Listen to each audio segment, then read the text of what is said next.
ఆంధ్రప్రదేశ్ ఇటు తెలంగాణలో ఉన్న మెజార్టీ తెలుగు వార్తా దినపత్రికలు చూసాం. రాజకీయ వార్తలు అదేవిధంగా మిగిలిన ముఖ్యమైన అంశాలు కూడా మనం చూసే ప్రయత్నం చేశాం. ముఖ్యంగా తెలంగాణ రాష్ట్ర సమితి కంచుకోటకు కరీంనగర్లో బీటలు వారుతున్నాయా? ఎంతమంది మంత్రులు బీజేపీ ఎమ్మెల్యేలు బీజేపీ నేతలకు టచ్లో ఉన్నారు? కాంగ్రెస్ నేతలు కూడా బీజేపీలో క్యూ కట్టబోతున్నారా? బీజేపీ నేతలు ఎందుకు కామెంట్ చేస్తున్నారు అంటే ఈ టైంలో బీజేపీ నేతలు మైండ్ గేమ్ ఆడుతున్నారా? మూకుమ్మడిగా తరుణ్ చుగ్ ఈటల వ్యాఖ్యల వెనక కారణం ఏమిటి? రెచ్చిపోతున్నారా, రెచ్చగొడుతున్నారా? ఈ అంశం మీద డిబేట్ చేసే ప్రయత్నం చేద్దాం. ముఖ్యంగా తెలంగాణలో బీజేపీ టీఆర్ఎస్ మధ్య కొన్ని రోజుల నుంచి వార్ కొనసాగుతుంది. టీఆర్ఎస్ కంచుకోటకు బీటలు వారుతున్నాయి అని నిన్న మాజీ మంత్రి హుజరాబాద్ ఎమ్మెల్యే ఈటల రాజేందర్ కామెంట్ చేశారు. ఎమ్మెల్సీలో ఒక స్థానం టీఆర్ఎస్ గెలుస్తుంది, మరొక స్థానం రవీందర్ సింగ్ గెలవబోతున్నారు. టీఆర్ఎస్ పతనం ప్రారంభమైందని తన ఎన్నిక నుంచే బలంగా చెప్తున్నారు. కానీ స్థానిక సంస్థల ఎన్నికల్లో కూడా మెజార్టీ టీఆర్ఎస్ ప్రజాప్రతినిధులు ఎవరు ఓటేసే పరిస్థితి లేదు ఆ పార్టీకి అని ఒక సంచలన కామెంట్ చేశారు. ఆ కామెంట్ అంతా కూడా నిన్న మెజార్టీ అన్ని టీవీలలో హైలైట్ చేశారు. మెజార్టీ వాళ్ళ దినపత్రికల్లో కూడా ఇదే వార్త హైలైట్ అయింది. టీఆర్ఎస్ కంచుకోటకు బీటలు వారుతున్నాయా? ఎంతమంది మంత్రులు ఎమ్మెల్యేలు బీజేపీ నేతలకు టచ్లో ఉన్నారు? కాంగ్రెస్ నేతలు కూడా బీజేపీలోకి క్యూ కట్టబోతున్నారా? బీజేపీ నేతలు నిజంగా మైండ్ గేమ్ ఆడుతున్నారా? మూకుమ్మడిగా తరుణ్ చుగ్ ఈటల వ్యాఖ్యల వెనక అసలు కారణం ఏమిటి? రెచ్చగొడుతున్నారా, రెచ్చిపోతున్నారా? ఈ అంశం మీద మనం డిబేట్ చేసే ప్రయత్నం చేద్దాం. ఈ డిబేట్లో పార్టిసిపేట్ అయ్యారు ఎమ్మెల్సీ తెలంగాణ రాష్ట్రం నుంచి ఎమ్మెల్సీ తక్కలపల్లి రవీంద్రరావు గారు, అదేవిధంగా బీజేపీ అధికార ప్రతినిధి వేణుగోపాల్ రెడ్డి గారు, మాజీ ఎంపీ కాంగ్రెస్ సీనియర్ నాయకులు మల్లిరావు గారు మరి కాసేపట్లో జాయిన్ కాబోతున్నారు. నేను ఒక్కసారి వేణుగోపాల్ రెడ్డి గారు స్టార్ట్ ఇస్తాను. వేణుగారు నమస్తే అండి, గుడ్ మార్నింగ్. నమస్తే. ఏది మీరు సంచలనం కోసం కామెంట్ చేస్తున్నారా, లేకుంటే రెచ్చగొడుతున్నారా, రెచ్చిపోతున్నారా? చాలామంది మంత్రులు, చాలామంది ఎమ్మెల్యేలు బీజేపీ నేతలకు టచ్లో ఉన్నారు. ఇప్పటికిప్పుడు ఎన్నికలు జరుగుతాయి, 70 సీట్లు వస్తాయి. అసలు మీకు సంస్థాగత బలగము తక్కువ, ఎందుకోసం ఈ కామెంట్ చేస్తున్నారంటే ఏం చెప్తారండి? మా ఇన్ఛార్జి గారు ఈ విషయం మాట్లాడారు, 10 మంది మాతో టచ్లో ఉన్నారని. ఈ సమాచారం వారికి ఉండి కావచ్చు. ఇప్పుడు అన్ని విషయాలు అందరికీ తెలవాల్సిన అవసరం లేదు. ఈటల రాజేందర్ కూడా అదే కామెంట్ చేశారు. నిన్న రఘునందన్ రావు అదే కామెంట్ చేశారు. రాజేందర్ గారు అంటే రాజేందర్ గారిది ఒరిజినల్ కరీంనగర్ జిల్లాలో 2 ఎమ్మెల్సీలు ఇప్పుడు యునానిమస్ కాకుండా ఆగింది అంటే మరి దాంట్లో కొంతమంది టీఆర్ఎస్ వీరితో అనేక రోజులు అనుబంధం సంబంధాలు ఉన్నాయి కాబట్టి అక్కడి నుంచి కూడా నామినేషన్ వేయడం వల్ల కొంత రాజకీయంగా కుదిపే కదా. కాబట్టి వాళ్ళ భారతీయ జనతా పార్టీకి మన హుజరాబాద్ గెలిచిన తర్వాత చాలా మంది భారతీయ జనతా పార్టీ వైపు చూస్తున్నారు అనేది సత్యం. అయితే అది ఎవరితో టచ్లు ఉన్నది అనేది అంత ఓపెన్ గా మనకు బయట పెట్టలేము. కానీ మొత్తం మీద టచ్ లో ఉన్నారు అనేది వాళ్ళిద్దరు కూడా ఒక ఇటు రాజేందర్ గారు కానీ, అటు మా బండి సంజయ్ గారు కానీ, లేదంటే మా తరుణ్ చుగ్ గారు కానీ, వీళ్ళంతా చెప్తున్న మాటలలో కొంత వాస్తవం ఉన్నది. అయితే అది ఎప్పుడు ఎక్కడ ఏంది అనేది రాజకీయ ప్రక్రియ, అది ఎప్పుడు జరుగుతుందో మనకు తెలియదు. కానీ ఒకటైతే వాస్తవం, రాష్ట్రంలో రాజకీయంగానైతే ఇప్పుడు టీఆర్ఎస్ ప్రభుత్వానికి అయితే గడ్డు రోజులే. ఎందుకంటే ఒక అసంతృప్తి మొదలైంది, ప్రభుత్వ వ్యతిరేకత మొదలైంది. దాంట్లో ప్రత్యామ్నాయ శక్తిగా భారతీయ జనతా పార్టీ ఎదుగుతున్నది. ఇవాళ మా రఘునందన్ రావు గారు గెలవడం కానీ, ఇక్కడ దుబాకలో ఇక్కడ మేము గెలవడం, ఏది మన హుజరాబాద్ లో గెలవడం కానీ, ఇక్కడ ఉన్న హైదరాబాద్ లో మాకు సీట్లు రావడం కానీ, తర్వాత వాతావరణం బీజేపీకి అనుకూలంగా మారుతున్న క్రమంలో అనేక మంది మా వైపు చూస్తున్నారు అనేది సత్యం. అది ఎవరు వస్తారు, ఎప్పుడు వస్తారు, ఎందరు వస్తారు అదంతా ఇప్పుడే చెప్పలేము. కానీ రాజకీయంగానైతే రాబోయే రోజుల్లో వచ్చే సాధారణ ఎన్నికల వరకు కాంగ్రెస్ కానీ రాజకీయ విశ్లేషకులు కానీ ఏమంటారంటే ఎంత మైండ్ గేమ్ ఆడుతున్నారు, బీజేపీకి అంత సీన్ ఉందా అని. ఇప్పుడు సీన్ ఉన్నా లేదా అనేది ఇప్పుడు మనం ఎన్ని మైండ్ గేమ్ ఆడినా ఇప్పుడు టీఆర్ఎస్ 20 ఏళ్ళు అధికారంలో ఉంటాం అన్నారు. అంటే 20 ఏళ్ళు ఉంటారని ముందు వాళ్ళకి ఏమైనా భవిష్యత్తు కల వచ్చిందా? ఇవన్నీ రాజకీయంగా మాట్లాడుతుంటారు, ఎక్స్పెక్టేషన్ చేస్తుంటారు, మాట్లాడుతుంటారు. నువ్వు అన్నట్టు మైండ్ గేమ్ కూడా ఉంటది, కొన్ని నిజాలు కూడా ఉంటాయి. ఎన్ని కూడా అల్టిమేట్ అధికారంలో ఉన్నారు, మంత్రులు వస్తారు మైండ్ గేమ్ ఆడాలి. కానీ కాంగ్రెస్ నేతలు చేశారు, కాంగ్రెస్ నేతలు కూడా మీరు టార్గెట్ చేశారు. కాంగ్రెస్ కూడా మా పార్టీలో క్యూ కడుతున్నారు అంటే వారు రాజకీయ పార్టీ కాదు, వారు ఉండరా ఆ పార్టీలో? వాళ్ళు ఇక్కడ అధికారం ఉంటే మేము కేంద్రంలో అధికారం ఉన్నాం, ఇవన్నీ నడుస్తుంటాయి. కాంగ్రెస్ వాళ్ళు కూడా మొన్నటిదాకా రేవంత్ రెడ్డి గారు కూడా మాట్లాడిన మా దాంట్లో వాళ్ళు వస్తాను వీళ్ళు వస్తాను, ఇవన్నీ నడుస్తుంటాయి. ఇవన్నీ నడుస్తుంటాయి. కానీ అంతిమంగా ప్రజలే రాబోయే రోజులలో ప్రజలే నిర్ణేతలు కాబట్టి ప్రజాస్వామ్యంలో మేము ప్రజల మధ్యలో మా విశ్వాసాన్ని నింపేందుకు మా ప్రయత్నం మేము చేస్తున్నాం, మేము పోరాడుతున్నాం. ఏదైనా ప్రజాస్వామ్యబద్ధంగా నడుస్తుంది. ప్రజలు రేపు అధికారం మార్చాలనుకుంటే ప్రజల చేతులలో ఉన్నది. కాబట్టి ఎవరైనా ప్రజల దగ్గరికి పోవాల్సిందే. నేనైనా, వాళ్ళైనా, ఇంకో పార్టీ అయినా, ఇంకో పార్టీ అయినా ప్రజల దగ్గరికి పోవాల్సిందే. మరి వాళ్ళ ప్రజలు ఎవరిని నమ్ముతున్నారు, ప్రజలు ఎవరికి ఓటేస్తున్నారు, ప్రజలు ఎవరు వెనుకున్నారు, ఏ పార్టీని ఆదరిస్తున్నారు అనేది ఇక్కడ అందరం మనం ఆలోచించాల్సిన అవసరం. ప్రజలు ఆదరించకుండా మిగతా పార్టీల నుంచి ఒక పార్టీలకు వలసలు రావు, నాయకులు రారు. అంటే ప్రజలు ఇక్కడ ఆదరిస్తున్నారు, ఓటర్లు ఆదరిస్తున్నారు కాబట్టి ఇక్కడికి కొంతమంది వచ్చేందుకు అవకాశం ఉంటుంది. కాబట్టి ఇదంతా ట్రెండ్. ఒక దుబ్బాక ఒక హుజరాబాద్ కాదండి, ఒక దుబ్బాక హుజరాబాద్ గెలిస్తే మీరు ఇట్లా అంటే టీఆర్ఎస్ అనేక స్థానాలు గెలుస్తూ వస్తుంది కదా, మీరు నాగార్జున సార్ అనుకోవచ్చు, హుజూర్నగర్ అనుకోవచ్చు. నేను అవి గెలవలేదంటలేను. ఇప్పుడు వాళ్ళ అధికారంలో ఉన్నారు, వాళ్ళు గెలిచి నేను గెలవలేదు అంటలేను. అంటే మా పార్టీ, మా పొలిటికల్ లైన్ మాది. ఇప్పుడు మాకైతే రిజల్ట్స్ వస్తున్నాయి కదా, వచ్చిన దాన్ని బట్టి మేము మాట్లాడుతున్నాం కదా. ఒకటే నియోజకవర్గం, ఇక్కడ ఒక నియోజకవర్గం రాగానే అది మొత్తం అని నేను అంటలేను. కానీ ఇప్పుడు ఉన్న దాంట్లో ప్రభుత్వానికి ప్రత్యామ్నాయ శక్తిగా బీజేపీ ఎదుగుతున్నది. బీజేపీని ప్రజలు చూస్తున్నారు. ఈ క్రమంలో మేము ముందుకు పోతున్నాం. దీంట్లో అనేక అవకాశాలు, మంచి ఫలితాలు వస్తాయని మేము ఆశిస్తున్నాం. కాబట్టి ఎదిగే పార్టీలోకే వస్తారు తప్ప ఇలా కరీంనగర్ లో మా దాంట్లోకి వచ్చి చేస్తున్నారంటే, మా వైపు చూస్తున్నారంటే మా పార్టీ ఎదుగుతున్నదనే కదా. మరి కాంగ్రెస్ ఒక్కొక్క నిమిషం అండి. మల్రావు గారు నమస్తే అండి, గుడ్ మార్నింగ్. నమస్కారం. టీ కాంగ్రెస్ తెలంగాణలో ముగిసిన అధ్యాయం.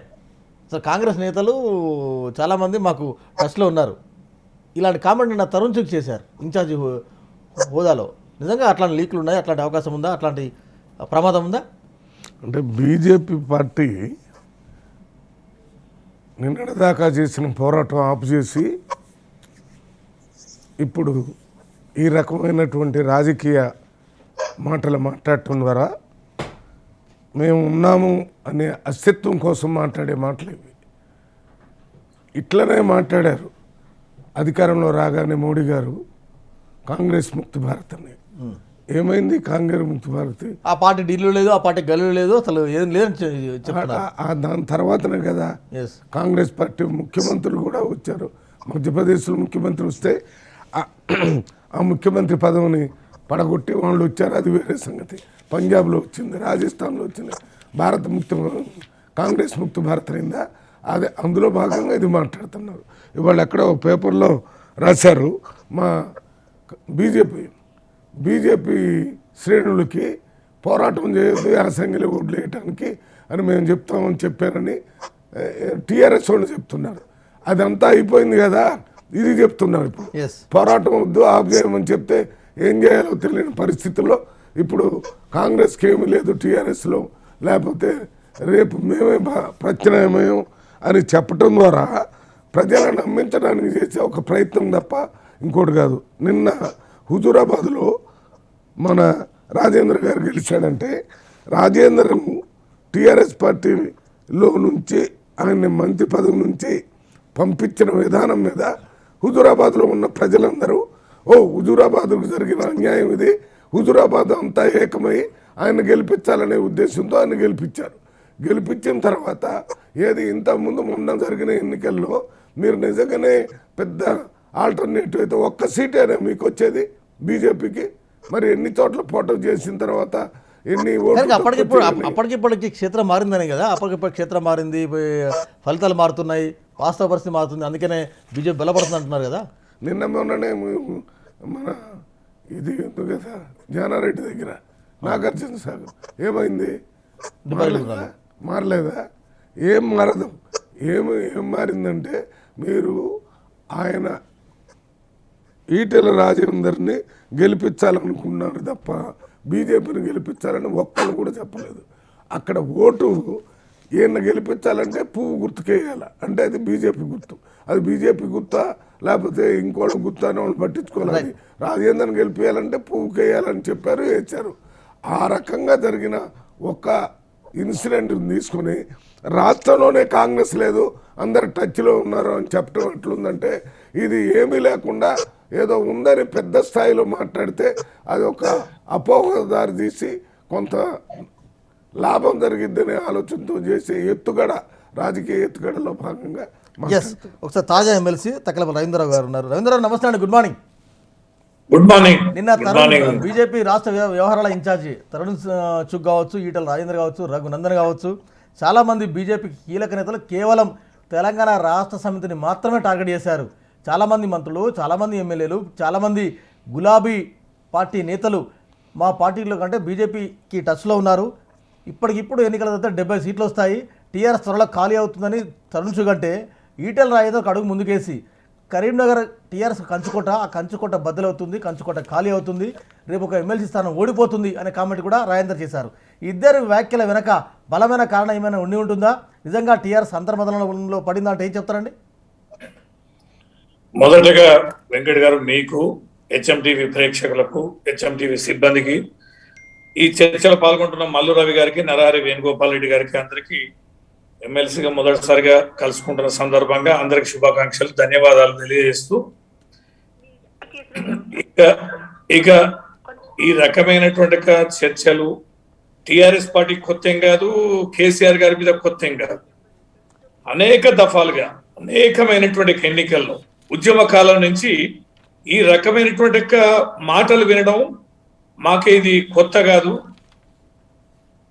ఈ రకమైనటువంటి మైండ్ గేమ్ ఆడడం అనేది వాళ్ళు ప్రతి ఎన్నికలు ఒక లక్ష్యంగా పెట్టుకుంటారు. అయిపోద్ది, గల్లంత అయిపోద్ది, కథమైపోద్ది, ఇక చూడండి, ఇక ఇంటికి పోవడమే, ఇంకా జైలుకు పోవడమే, చాలా రకాలైనటువంటి భాషలు.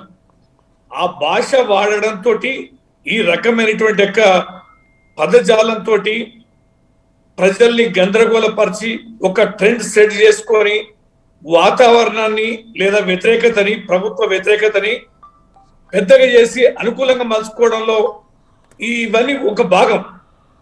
ప్రభుత్వం పైన ఎప్పుడైనా వ్యతిరేకత ఉంటుందండి, ఎంతో కొంత ఉండకుండా అసలు ఉండదు. ప్రభుత్వం పార్టీ అనేది, అధికారంలో పార్టీ అనేది కొన్ని లక్ష్యాలు, ఆకాంక్షలు పెట్టుకుంటాయి. వాటిని అమలు పరచుకోవడానికి తీవ్రంగా ప్రయత్నం చేస్తుంటది. కొన్ని అడ్డంకాలు, ఆటంకాలు కొన్ని వస్తాయి. వాటిని అధిగమించడానికి కొంత సమయం తీసుకుంటారు. ఈ సమయ కాలంలోనే ఈ రకమైన చర్చలు చేస్తారు. అంత బలంగా ఉన్న వాళ్ళు, అంత దమ్ము ఉన్న వాళ్ళు మరి యావత్ తెలంగాణలో జరుగుతున్న స్థానిక ఎన్నికల్లో అభ్యర్థులను ఎందుకు పెట్టలే, ఎందుకు పోటీలో నిలవలే? మరి ఉన్నారు బీజేపీ, ప్రతి జిల్లాలో కూడా ఎన్నో కొన్ని స్థానాలు బీజేపీకి ఉన్నాయి, కాంగ్రెస్కు ఉన్నాయి, కానీ అభ్యర్థులను పెట్టారు. కరీంనగర్ లో అంత గెలిచిన వాడివి రాష్ట్ర పార్టీ అధ్యక్షుడు ఉన్నారు. తర్వాత పోతే మొన్న గెలిచిన ఈటెల రాజేందర్ గారు ఉన్నారు. భారీ డైలాగులు గెలుస్తున్న నేతలందరూ అక్కడే ఉన్నారు. మరి అభ్యర్థిని ఎందుకు పెట్టలే? రవీందర్ సింగ్ ఎస్ ఉద్యమకాడు మొదటి నుంచి ఉండే, ఆయనకు అవకాశం కోసం అడిగారు. ఆయన అవకాశం మరో రకంగా మరో స్థాయి అవకాశం కల్పిస్తామని చెప్పని కేసీఆర్ గారికి సన్నిహితుడు మాట ఇచ్చారు. ఓపిక, సహనం లేదు. ఆయన నామినేషన్ ఇస్తే ఆయనకు బలపరచడానికి ఎందుకంటే ప్రయత్నం అంటే మీకు బలం ఉండదు, మీకు బలగం ఉండదు, మీకు అభ్యర్థులు ఉండరు. ఏమైనా ఇతర పార్టీలలో అసంతృప్తి ఉండో, బాధగా ఉన్న వాళ్ళని గాలం వేసి గుంజడం అనేది, ఆ ఒక్కటి అలా వచ్చిన వాళ్ళని ఇక ఆసరా చేసుకుని ఇక మొత్తం దండే వస్తుంది, పార్టీ వస్తుంది, ఎమ్మెల్యేలు, ఎంపీలు వస్తాను. ఇది మొదటిసారి కాదు వెంకట గారు వీళ్ళు మాట్లాడడం. మీరు చూడండి, అనేక సందర్భాల్లో అనేక మార్లు రకమైన భాష మాట్లాడారు. మాకు ఇంతమంది వస్తుంది, ఇప్పటికిప్పుడు ఎన్నికలు జరిగితే మాకు 70 మంది ఉన్నారు, 70 మంది అభ్యర్థులు రెడీగా ఉన్నారు, టీఆర్ఎస్ కు పోటీ చేసేందుకు కనీసం 50 మంది 60 మంది కూడా లేరు అంటే నిజంగా కూడా ఈ కామెంట్స్ అసలు వింటే ఏమనిపిస్తుంది? సిగ్గనిపిస్తుంది నాకైతే. ఒక జాతీయ పార్టీ, కేంద్రంలో అధికారంలో ఉన్న పార్టీ, దేశ కళల్ని, రూపురేఖల్ని మారుస్తానని ఎంతో ప్రగల్భాలు పలికిన పార్టీ ఈ చిన్న రాష్ట్రంలో సహకరించాల్సినటువంటి పరిస్థితి. తెలంగాణ కొత్త రాష్ట్రం, ఇక్కడ అభివృద్ధికి సహకరించాల్సింది, రైతులకు మద్దతు ఇవ్వాల్సింది. ఇక్కడ అవన్నీ వదిలేసి ప్రభుత్వాన్ని కూల్చడం లక్ష్యంగా పెట్టుకొని అది రాష్ట్రాలలో ప్రాంతీయ పార్టీల ఉనికిని కోల్పోయేలా గందరగోళపరిచి ఒక భయాందోళన వాతావరణాన్ని కల్పించడం అనేది బీజేపీ చాలా రాష్ట్రాల్లో చేస్తున్నది, తెలంగాణలో కూడా చేస్తున్నది. ఈ రకంగా మరి ఎదుర్కోవడం అనేది మాకు కొత్త ఏం కాదు. కేసీఆర్ గారు 2001లో పెట్టినప్పుడు ఏందండి, ఎన్డీఏ పైన కేంద్రంలో ఏమున్నది, రాష్ట్రంలో ఏ రకమైన పాలన ఉంది, ఏ రకమైన సమైక్యవాదం బలంగా ఉన్న సందర్భంలో 30 మందితోటి పార్టీ పెట్టిన కేసీఆర్ గారి మనోధైర్యాన్ని వీళ్ళు ఏ రకంగా డిస్టర్బ్ చేయగలుగుతారు, ఏ రకమైనటువంటి ఒత్తిడి గురిగా చేయగలుగుతారు? ఒత్తిడి గురయ్యే నేతన తెలంగాణ ప్రజలు అంత అమాయకంగా ఉన్నారా? బీజేపీ పట్ల అంత సానుభూతి కానీ అంతగా లేదు. ఇంతకుముందు గౌరవనీయులు పెద్దలు మల్లు రవి గారు అన్నారు, ఏదో ఆ చూసి ఏదో అనుకుంటే తప్పది. అక్కడ ఈటల రాజేందర్ గారి గెలుపుని, వీరి గెలుపు, రఘునందనరావు గారి గెలుపును ఏదో బీజేపీ గెలుపులాగా ఓటమికి అన్నం ఒప్పుకునేది లేదు. మీ స్థానం పోయింది గ్రాడ్యుయేట్ ఎమ్మెల్సీ ఎన్నికల్లో, అభ్యర్థి లేరన్నారు, మేము మీకు అతిగతి లేదన్నారు, ప్రగల్భాలు పలికారు. ఏమైంది? వరంగల్ ఎమ్మెల్సీ ఎన్నిక ఏమైంది? నాగార్జున సాగర్లో ఏమైంది? ఇప్పుడు అభ్యర్థులను పెట్టడంలో ఎమ్మెల్సీ ఎన్నిక అభ్యర్థి లేరండి మీకు నిలబడడానికి.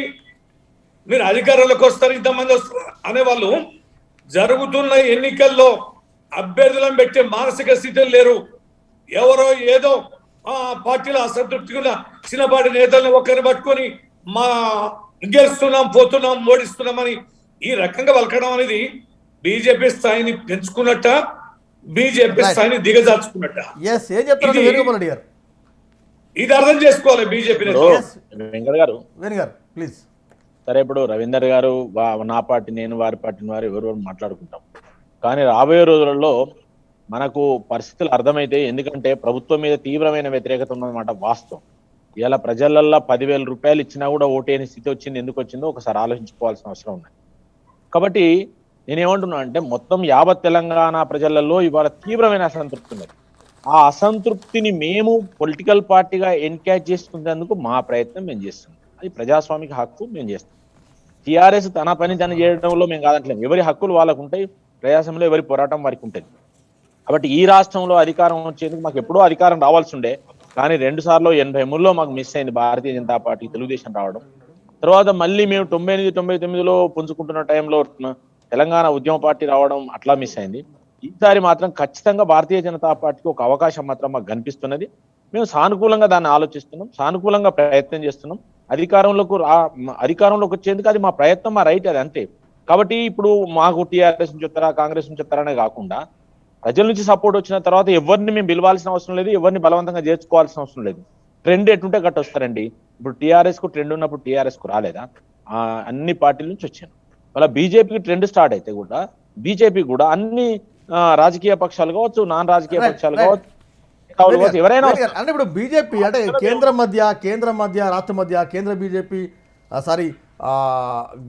ఢిల్లీ బీజేపీ మధ్య టీఆర్ఎస్ మధ్య ఎంతో గ్యాప్ పెరిగింది. ఎందుకంటే నిన్న కూడా తెలంగాణ మంత్రులు వెళ్ళారు, వచ్చారు, అసలు వడ్లు కొనే పరిస్థితి లేదు, కేంద్రం చేతులు ఎత్తేసింది. సరే, ఇవన్నీ చాలా ఇష్యూస్ ఉన్నాయి. నిజంగా వెంకట్ గారు, అది 2 పార్టీలు, ఇక్కడ టీఆర్ఎస్ పార్టీ లేకపోతే కేంద్రంలో బీజేపీ పార్టీ మధ్య సమస్య కాదు. అది ఇప్పుడు 2 ప్రభుత్వాల మధ్యలో ఏదైతే సమన్వయంతో ఇన్ని రోజులు నడుస్తున్నదో, ఈ ప్రభుత్వాల మధ్య ఇప్పుడు పార్టీలు వేరు, ప్రభుత్వాలు వెంకట్ గారు ఒక చిన్న మాట. ఇప్పుడు ఒక మాట ఏంటంటే, చాలా మంది బీజేపీలో చాలా మంది ఇతర పార్టీల నేతలు లేదా మా పార్టీ నుంచి కూడా నేతలు ఆ పార్టీలో చేరారు. రవీందర్ సింగ్ గారు ఇప్పుడే ఫోన్ లైన్లోకి వచ్చారు. రవీందర్ సింగ్ గారు నమస్తే అండి, గుడ్ మార్నింగ్. రవీందర్ సింగ్ గారు నమస్తే అండి. నమస్తే వెంకటన్న. నమస్తే వెంకటన్న, బాగున్నారా? ఎస్, మీరు ఎమ్మెల్సీగా నామినేషన్ వేశారు, తెలంగాణ రాష్ట్ర సమితికి గుడ్ బై చెప్పారు.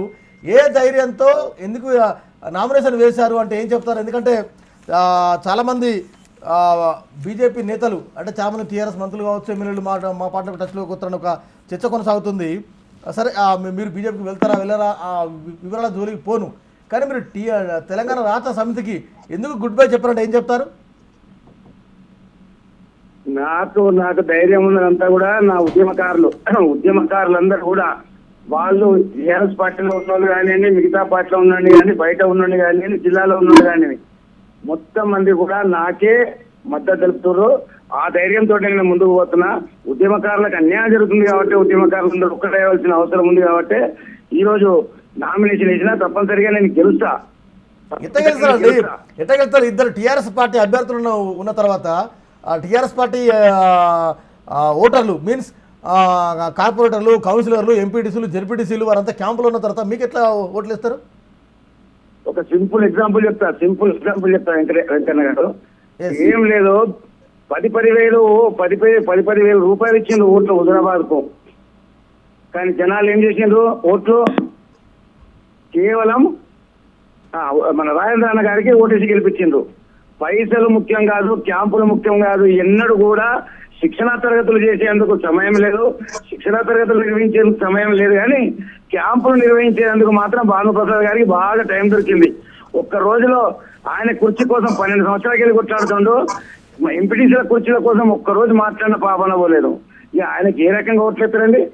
మన చావుకో సున్నాయికో ఎక్కడికన్నా ఒక్క రోజన్నా ఎంపీటీసీల దగ్గరకు వచ్చి మాట్లాడిన సందర్భాలు ఉన్నాయా? ఓట్లే కౌన్సిలర్లే కార్పొరేటర్లే. రైదర్శి గారు, హుజరాబాద్ లో అంటే 2 లక్షల మంది ఓటర్లు, సాదా ఓటర్లు, కానీ ఇక్కడ ప్రజాప్రతినిధి ఓటర్లు కదా, వారు అంత ఈజీగా ఓటేసే అవకాశం ఉంటుందా? నేనేమంటున్నా అంటే సార్, ప్రజాప్రతినిధులు ఆ ప్రజలతోటే ఎన్నుకోబడ్డారు కాబట్టి ప్రజలే ఏ ఊర్లో అయితే ఎన్నుకోబడ్డారో అక్కడి ప్రజలే వాళ్ళందరితోటి ఓట్లు ఎత్తిస్తారు. అదే తప్పనిసరిగా రవీందర్ సింగ్ చేయాలి. ఉద్యమకారుడు ఇదే మా బలం. రవీందర్ సింగ్ జీ, సర్దార్ జీ, ఒక్క నిమిషం. రవీంద్రరావు గారు, తెలంగాణ రాష్ట్రంతో ఉద్యమకారులకు అన్యాయం జరుగుతుంది అని రాత్రి చెప్పారు రవీందర్ సింగ్, ఇప్పుడు కూడా చెప్తున్నారు. నిజంగా అన్యాయం జరుగుతుందా? ఇప్పుడు రవీందర్ సింగ్ గారి పైన నాకు అపారమైన గౌరవం ఉంది. మొదటి నుంచి ఉద్యమకారుడు, వారు కార్పొరేటర్ చేశారు. వారు కరీంనగర్ లాంటి నగరానికి మేయర్గా కూడా పార్టీ అవకాశం ఇచ్చి, అసలే ఉద్యమకారుడిగా పదవి అలంకరించలేదు. నేనంటే నేను ఎంతో కాలం చేస్తే నాకు ఈ రోజు చిన్న ఇష్యూ. నిన్న రవీందర్ సింగ్ గారిని ఇంటర్వ్యూ చేశాను, మాట్లాడుతున్నారు. మొన్న ప్రకటించిన ఎమ్మెల్సీ జాబితాలో ఒక తక్కలపల్లి రవీంద్రరావు తప్ప అందరికి జూనియర్లకు ఇచ్చారు అన్నారు. ఇప్పుడు వెంకట్ గారు, నేను అనేది పార్టీకి అవసరాలు, ప్రాధాన్యతలు, కులాలు ఇవన్నీ కూడా ఎన్నోసార్లు నాకు వెంట్రుక భాషలో మిస్ అయితే నేనేం కేసీఆర్ గారి మీద అబండాలు వేలే మాట్లాడలే, నేనేం దూషించలే, పార్టీని విడిపోలే. నాకు కూడా అనేకమైన ప్రలోభాలు వచ్చాయి. వెంట్రుక భాషలో కూడా నాకు మిస్ అయినా 60 సార్లు మిస్ అయినా కూడా నిబద్ధతతో పనిచేసాం. ఏ టాస్క్ ఇచ్చినా పనిచేసాం. పార్టీ రాజకీయాలు, ఉద్యమాలు, కేసీఆర్ లాంటి గొప్ప నేత దగ్గర పనిచేయడం మహాభాగ్యం. పనిచేస్తే అనుకునే చాలా మంది నేతలు ఉద్యమకారి పార్టీలో ఉన్నారు. ఒకటి అక్కడక్కడ మిస్ అయితే ఉన్నతమైనటువంటి స్థానం. ఎంత రవీందర్ సింగ్ గారిని ఎంత ప్రేమించారు కేసీఆర్ గారు నాకు తెలుసు. అత్యంత దగ్గరగా, అత్యంత సన్నిహితంగా నేను చూసిన వాడిని. ఆయన అంటే అపారమైన ప్రేమ, గౌరవం. అవకాశాలు అనేటివి ఖచ్చితంగా చేసుకుంటూ పోతూనే ఉన్నారు, అకామిడేట్ అయితేనే ఉన్నారు.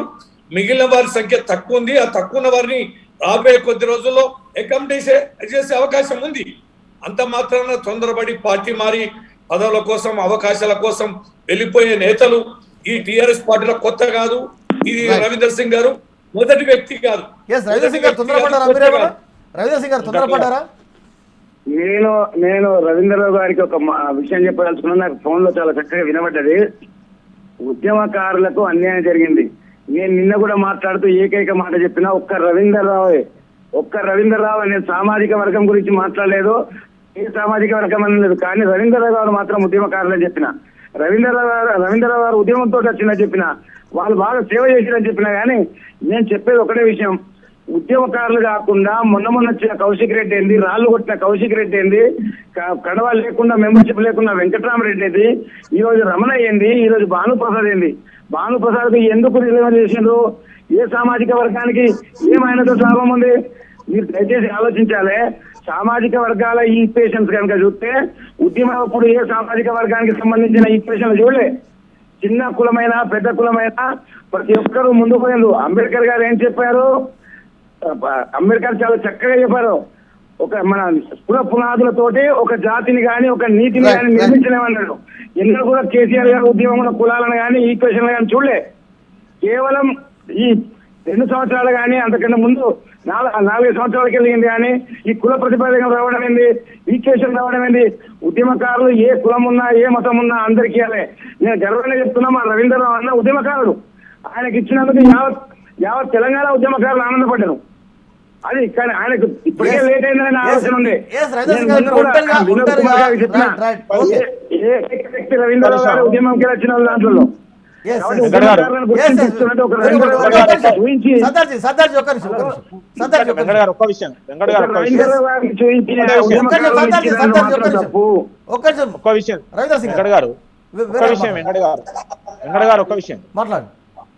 ఇప్పుడు ఏం లేదు. ఇప్పుడు రవీందర్ సింగ్ గారు ఎట్లా గెలుస్తారని మీరు క్వశ్చన్ అడిగారు కదా. అవును. అయితే సింగ్ గారు ఆన్సర్ చెప్తూ నేను ఉద్యమకారుని, నాకు అవకాశం ఉన్నదన్నారు కదా. నేనేమన్నా అంటే ఓట్లు వేస్తే మీరు జెడ్పీటీసీలు సర్పంచులు క్యాంపులు అన్నారు కదా. జెడ్పీటీసీలు సర్పంచులు ఎంపీటీసీలు అందరూ కూడా ఇవాళ లేదంటే ఒక municipal ward members, municipal counsellors కావచ్చు, కార్పొరేటర్స్ కావచ్చు, వాళ్ళందరికీ బిల్స్ రాక వాళ్ళందరూ తీవ్రంగా ప్రభుత్వం మీద అసంతృప్తితో నుండి వాళ్ళు ఇలా ప్రభుత్వానికి ఓటేసే స్థితి లేదు. చాలా మంది రాజీనామాలు చేసిండ్రు. ఇప్పటికే ఆదిలాబాద్ లో 20 మంది సర్పంచులు రాజీనామా చేసిండ్రు పార్టీకి. తర్వాత ఎక్కువ గెలిచింది టీఆర్ఎస్. కానీ వాళ్ళ బిల్స్ రాక వాళ్ళ యొక్క పనులు కాక వాళ్ళ అర్వగోసపడుతూ వాళ్ళు చాలా బాధపడుతున్నారు. వాళ్ళందరూ కూడా అసంతృప్తి చెప్తున్నా. అది వాళ్ళ పార్టీ టీఆర్ఎస్ పార్టీ. టైం అవుతుంది. ఒక్క నిమిషం మల్రావు గారు, రవీందర్ సింగ్ నామినేషన్కి కాంగ్రెస్ పార్టీ బలపరిచింది, టీఆర్ఎస్ వాళ్ళు వారి ప్రపోజల్లో ఉన్నారు, ఇండిపెండెంట్ ఉన్నారు, తర్వాత బీజేపీ వాళ్ళు కూడా ఉన్నారు. నాకు అందరూ నాకు సపోర్ట్ చేస్తారనే నమ్మకంతోనే నామినేషన్ వేస్తారు. కానీ ఎమ్మెల్సీగా నామినేషన్ వేయడం అంటే ఒక ధైర్యం సాహసం చేయడం కదా. ఇవాళ పునం ప్రభాకర్ కలవబోతున్నారు, జీవన్ రెడ్డి గారిని కలవబోతున్నారు, ఆల్రెడీ శ్రీధర్ బాబుతో కలిసారు రవీందర్ సింగ్. కాంగ్రెస్ పార్టీ ఓట్లు కూడా రవీందర్ సింగ్ ఉండే అవకాశం ఉందా లోకల్ బాడీస్లో, కరీంనగర్లో? ఇవాళ మీరు ఒకటి గమనించాలా, ఈ ఓట్లు ఎంపీటీసీలు జెడ్పీటీసీలు ఈ ఓట్లన్నీ కూడా పార్టీ పేరు మీద గెలిచినటువంటి మా సంఖ్య చూసినప్పుడు మేము మీటింగ్ పెట్టుకున్నాం గాంధీ భవన్, నిలబెట్టాలన్నప్పుడు దానికి కనీస దగ్గరలో ఓట్లు లేవు అనే ఉద్దేశంతో అభ్యర్థులు నిలబెట్టొద్దు అనుకున్నాం. 2 చోట్ల పెట్టడానికి స్థానిక నాయకులు అడిగారు కాబట్టి ఖమ్మం, మెదక్ ఈ 2 జిల్లాల్లో పెట్టడం జరిగింది. కానీ ఇక్కడ ఇప్పుడు ఏదైతే ఇండిపెండెంట్గా టీఆర్ఎస్ పార్టీలో మరి ఉద్యమ నాయకుడిగా ఉండి మేయర్గా చేసి రిజైన్ చేసి ఆయన ఒక ఇండిపెండెంట్ అభ్యర్థిగా నిలబడి పోటీ చేస్తుంటే మా ప్రధాన శత్రువుగా ఉన్నటువంటి రాజకీయంగా ప్రధాన శత్రువు అంటే ఎనిమి అపోనెంట్గా ఉన్నటువంటి టీఆర్ఎస్ పార్టీ అభ్యర్థికి వ్యతిరేకంగా టీఆర్ఎస్ పార్టీ నుంచే రిజైన్ చేసి నిలబడ్డటువంటి వ్యక్తి అడుగుతుంటే మేము మాకున్న 4 ఉన్నాయా 5 ఉన్నాయా ఎన్నైనా ఉన్నాయి, ఆ ఓట్లు వేసే దానికోసం ప్రయత్నం చేయటంలో తప్పులేదు. ఇది రాజకీయంలో మా శత్రువుని మేము ఓడించాలని ప్రయత్నం చేసే సందర్భంగా మా 200 ఓట్లు సరిపోవని మేము అభ్యర్థిని పెట్టలేదు. దాని తోడుకి ఇంకొక ఇండిపెండెంట్గా మనకి సింగ్ గారు నిలబడ్డాడు. ఆ నిలబడ్డప్పుడు ఒకవేళ మనం అటు ఓట్లేస్తే అక్కడ సీఎం గారు అంటే టీఆర్ఎస్ పార్టీ అభ్యర్థి ఓడిపోతాడనే దాని మీద ఓట్లేసే అవకాశం ఉంది. దీంట్లో మేము ఆయనతో కలిసినామో ఈయనతో కలిసినామో కాదు, ఇక్కడ మా ఉమ్మడి శత్రువు కాబట్టి ఆ ప్రధాన అపోనెంట్ శత్రువు అని తెలుగులో మనం అంటాం వల్ల రాజకీయాల్లో అపోనెంట్ వేరు శత్రువు వేరు. ఉన్నారా సర్దార్జీ లైన్లో? మీకు మద్దతుగా అంటే కాంగ్రెస్ పార్టీ వస్తుందా, బీజేపీ వస్తుందా, టీఆర్ఎస్ వస్తుందా? ఎందుకంటే ఇండిపెండెంట్గా వేస్తారు కాబట్టి అంత గెలవడం అంత ఈజీ అనుకుంటున్నారా? నేను ఒక మాట చెప్తా, ఇంకా నాకు ఇప్పుడు దాకా విన్నా గారు, నేను ఒక మాట చెప్తున్నా. నా నామినేషన్ ఫామ్ లో కరడు కట్టిన తీవ్రవాదులు ఎవరైతే ఉంటారో, ఎవరైతే ఉద్యమానికి బలపరుస్తారో అన్ని పార్టీల వాళ్ళు సంతకాలు పెట్టిండ్రు.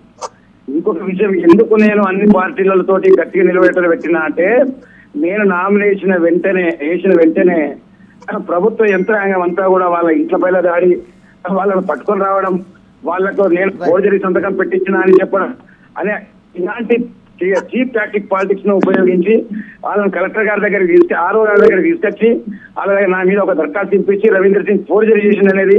మరి నేను అంటున్నా, నేను ఇండిపెండెంటే, నాకు బలమే లేదు, ఓడిపోతా అటప్పుడు ఎందుకు చీప్ పాలిటిక్స్, ఎందుకు ఈ క్యాంపులు? ధైర్యంగా ముందుకు వచ్చు కదా. మీ 850 ఓట్లు టీఆర్ఎస్ పార్టీకి గెలిచినవి ఉన్నాయి కదా, మరి ఎందుకు క్యాంపు రాజకీయాలు? ఉదయం ఫ్రీ బస్ గా ఎవరెంత ఓట్లు పడితే తెలిసిపోతుంది కదా. క్యాంపు రాజకీయాలకు ఇన్ని రోజులకి వెళ్ళి ముందా ఎమ్మెల్సీ ఎలక్షన్స్ కు?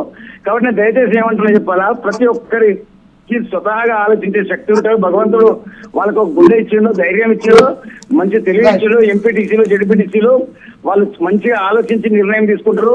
కౌన్సిలర్లు కార్పొరేటర్ మంచిగా ఆలోచించి ఒక నిర్ణయానికి వస్తారు. మైండ్ గేమ్ పాలిటిక్స్ కొనసాగుతున్నాయి. భారతీయ జనతా పార్టీ నేతలు రెచ్చగొడుతున్నారా రెచ్చిపోతున్నారా అనే అంశం మీద లైవ్ డిబేట్ కొనసాగుతుంది.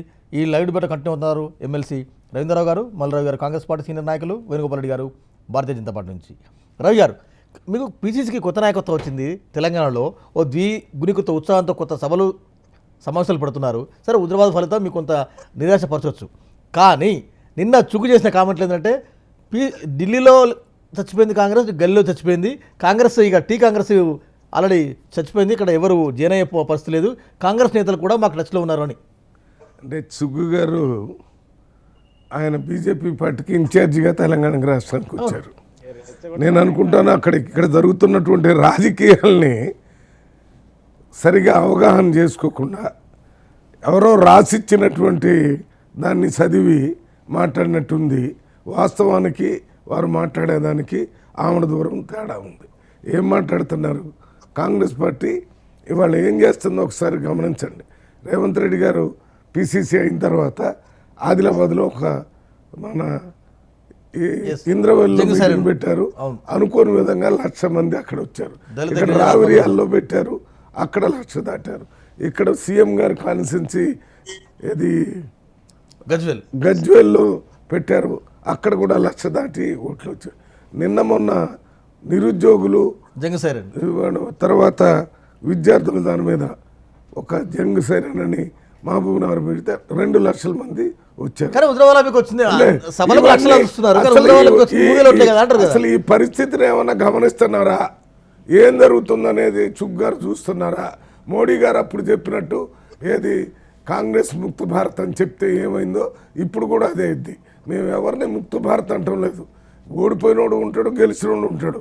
ఎందుకని 2 ఓట్లతోనే ఉన్న బీజేపీ ఇప్పుడు కేంద్రంలో అధికారంలోకి 2 సార్లు వచ్చింది. అది సాధ్యం ప్రజాస్వామ్యంలో.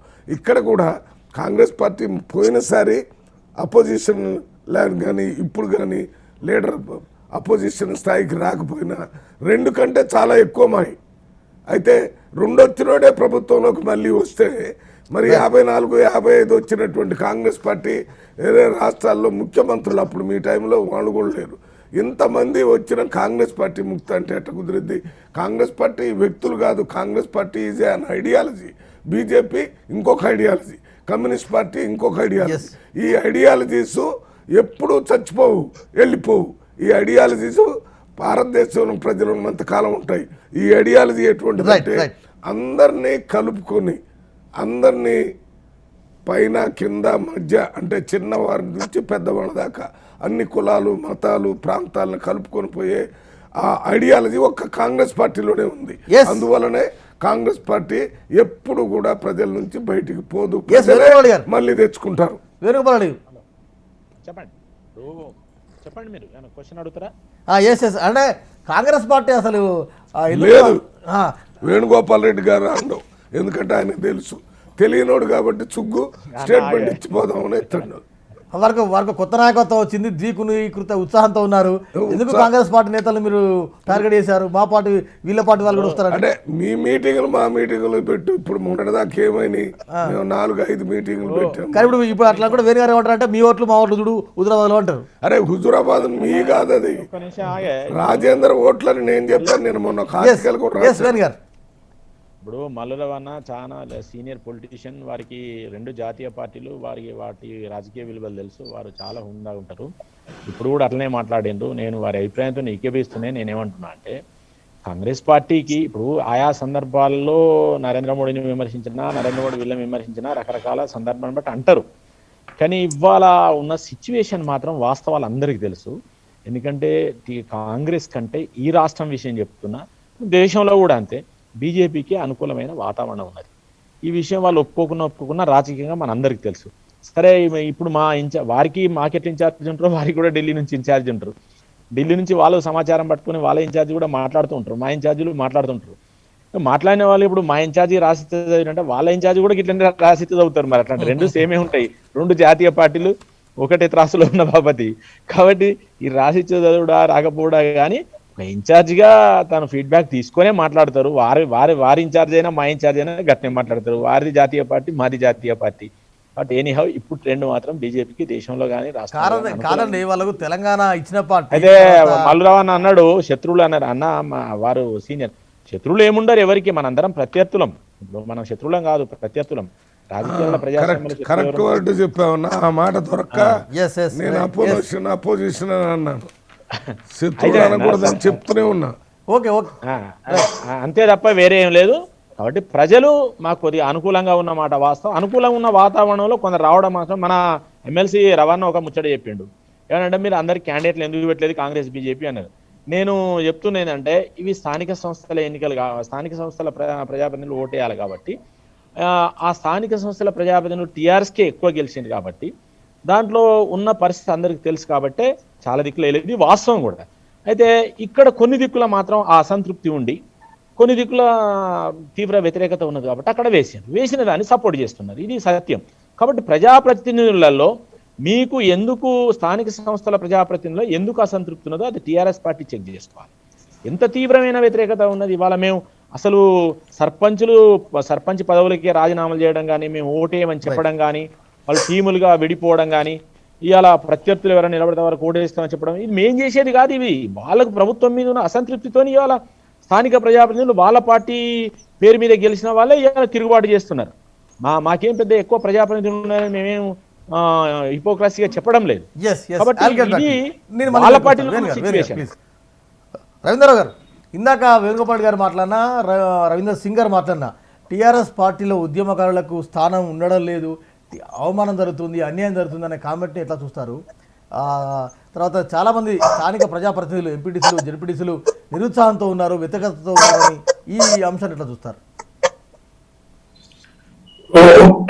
ప్రాంతీయ పార్టీ కేసీఆర్ గారు లాంటి నేత అన్ని సందర్భాలలో చాలా స్పష్టంగా చెప్తూనే ఉన్నాడు, ఇక్కడ తెచ్చుకున్న రాష్ట్రాన్ని అభివృద్ధి చేసుకోవాలంటే రాజకీయ స్థిరత్వం కూడా అవసరమని, కుట్రలు కుతంత్రాలకు ఇక్కడ ఎక్కువ అవకాశాలు ఉన్నాయని, ఇక్కడ టిఆర్ఎస్ పార్టీని కేసీఆర్ గారిని బలహీనపరచడానికి వారి ఎజెండాలు, వారి జెండాలు, వారి ఐడియాలజీలని అన్ని కూడా పక్కన పెట్టి ఒక్కటవుతారని, ఒక్కటి అయ్యి కేసీఆర్ గారిని టిఆర్ఎస్ పార్టీని లక్ష్యంగా చేసుకొని శత్రువుగా భావించి ఎట్లా పతనం చేయాలో ఆలోచనలు ఉన్నాయి కనుకనే తెచ్చుకున్న రాష్ట్రంలో అభివృద్ధి జరగాలంటే, అది దీర్ఘకాలికమైన అభివృద్ధి జరగాలంటే, ఏ ఆకాంక్ష కోసం తెలంగాణ తెచ్చుకున్నామో తెచ్చుకున్న తెలంగాణని అభివృద్ధి చేసుకోవడం కూడా అంత ముఖ్యం. ఆ ముఖ్యమైన కార్యాన్ని నెరవేర్చాలంటే ప్రభుత్వం స్థిరంగా ఉండాలి, రాజకీయ స్థిరత్వం ఉండాలి.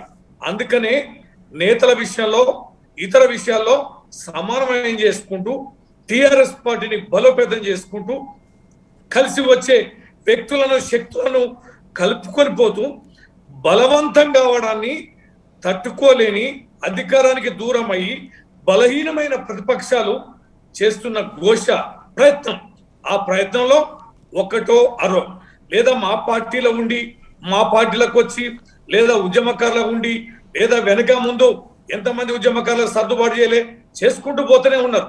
సందర్భం వచ్చినప్పుడల్లా చేసుకుంటూ పోతూనే ఉన్నారు. ఒక్కసారి అవకాశం పొందిన వారు కూడా రెండోసారి ప్రయత్నం అడుగుతున్నారు, మూడోసారి అడుగుతున్నారు. ఎస్ అక్కడక్కడ ఉంటది, కానీ నాయకుడి మీద, పార్టీ పైన రాజకీయాల గౌరవం అడిగారు కదా రవీంద్ర సింగ్ గారు, పార్టీలు మారుతారు. రవీంద్ర గారు ఇందాక రవీంద్ర సింగ్ అడిగారు కదా, కౌశిక్ రెడ్డికి ఎందుకు ఇచ్చారు, వెంకటరామరెడ్డికి ఎందుకు ఇచ్చారు, దయానంద్కి ఎందుకు ఇచ్చారు, వారికి వెంకట గారు ఎందుకు ఇచ్చారు, ఎందుకు ఇవ్వకూడదు అనేది నాయకుడి పార్టీ అవసరాలు, ఆలోచనలు ఉంటాయి. పార్టీలో ఉన్నప్పుడు ఒక నాయకుడి నాయకత్వంలో పనిచేసేటప్పుడు, పార్టీ జెండా కింద పనిచేసేటప్పుడు పార్టీని గౌరవించాలి. నాయకుడు కేసీఆర్ గారు లాంటి వారు తప్పుడు నిర్ణయం చేసుకుంటాడా? ఏ రకమైన 14 సంవత్సరాల తెలంగాణ పోరాటంలో ఎన్ని అబండాలు, ఎన్ని రకాలైన చర్యలు పాల్పలే, కాలేదా? తెలంగాణ రాలేదా? రవీంద్ర గారు నాయకులు కానీ పార్టీలు కానీ ప్రజాస్వామ్యయుతంగానే పనిచేయాలనేది రాజ్యాంగం, మనం రాసుకున్న రాజ్యాంగం. అయితే ఇవాళ వ్యక్తిగా రాజ్యాంగ ప్రకారం పనిచేయటం లేదు, పార్టీగా పనిచేయటం లేదు. కాబట్టి ఈ రకమైనటువంటి విమర్శలు కేసీఆర్ మీద లేకపోతే టీఆర్ఎస్ పార్టీ మీద వస్తుంది. తప్పనిసరిగా కొన్ని వ్యతిరేకతలు అన్ని పార్టీలో ఉంటాయి, మీ పార్టీలో కూడా ఉండొచ్చు కానీ అది మితిమీరిన మీ పరిస్థితి పార్టీలో కూడా ఉంది. వచ్చింది. మీ పార్టీలో మితిమీరిపోయింది. మీ పార్టీలో మా పార్టీ మీ పార్టీ కాదు, టిఆర్ఎస్ పార్టీ, కాంగ్రెస్ పార్టీ, మా పార్టీ కాదు, మీ పార్టీ కాదు. ఏమవుతుంది ఇవాళ టికెట్లు ఇస్తానని చెప్పి ఇవ్వకపోవటం వల్ల అసంతృప్తి రిజైన్ చేసినటువంటి పరిస్థితి మా పార్టీలోనే ఉన్నట్టుగా మాట్లాడుతున్నాను. ఆయన టిఆర్ఎస్ పార్టీ నుంచి మేయర్గా చేసినటువంటి అభ్యర్థి రిజైన్ చేసి ఇప్పుడు పోటీ చేశాడు. కాంగ్రెస్ పార్టీ నుంచి టీడీపీ పార్టీ నుంచి అభ్యర్థులను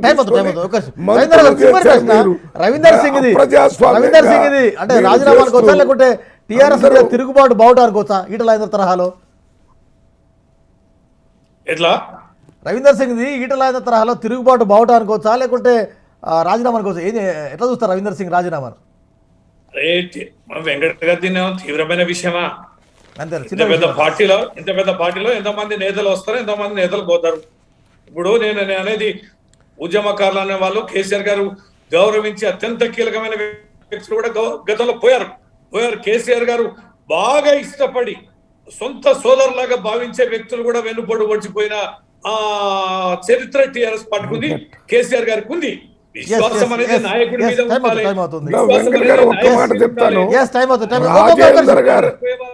రవీంద్ర గారు మాట్లాడినట్టుగానే కేసీఆర్ గారు కూడా మాట్లాడారు. కేసీఆర్ అనుకోండు, రాజేందర్ అంటే ఆయన ఒక చిన్న మనిషి, ఆయనదేముంది, నేను ఎంక్వైరీ చేస్తారు, రిపోర్ట్ రాకుండా చెప్తారు, ఒక్క రోజులోనే సస్పెండ్ చేస్తారు, పంపిస్తారు, అక్కడ పదవులు ఇస్తారు, డబ్బులు ఇస్తారు, ఇన్ని చేసినా వాడగొట్టారు. ఇదే ఆలోచన విధానం మారాలా. మీరు అదే అంటున్నారు రవీంద్ర గారు. ఇప్పుడు ఆయన ఏదో రిజైన్ చేశాడు, ఆయన చిన్నోడు అంటే నేను ఆయన వల్ల ఏమైందని కాదు, ఏమి జరుగుతుందనే దాని మీద ఆ మూలాల్లోకి మీరు పోకపోతే మొత్తం భవనమే పడిపోద్దనే విషయాన్ని గుర్తించండి. Thank you very much. ఇది వాటి చర్చలో పాల్గొన్న రవీంద్రరావు గారికి, వేణుగోపాల్ రెడ్డి గారికి, మల్లిరావు గారికి ప్రత్యేక ధన్యవాదాలు. రేపు మరో అంశంతో మళ్ళీ కలుద్దాం. అంతవరకు చూస్తూ ఉండండి హెచ్ఎం టీవీ.